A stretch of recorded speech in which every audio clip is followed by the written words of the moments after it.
Happy Monday! Kanawan ninyo, buhi pa ang mga crabs. So we caught this Saturday night. Up to now, buhi pa sila. Kanawa ang tubig.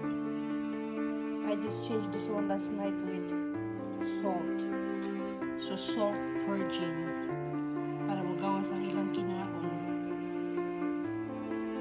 Grabe. Should have taken video of this last night when I changed water. So this is their second day.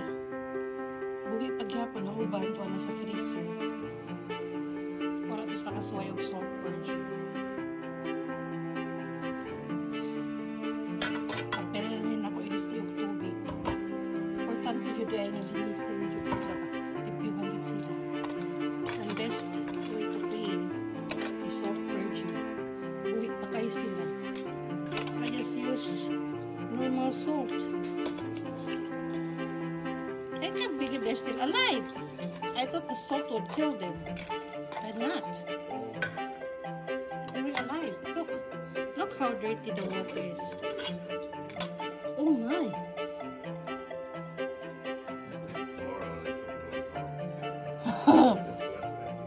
Okay, it's time to change water. The water is very murky.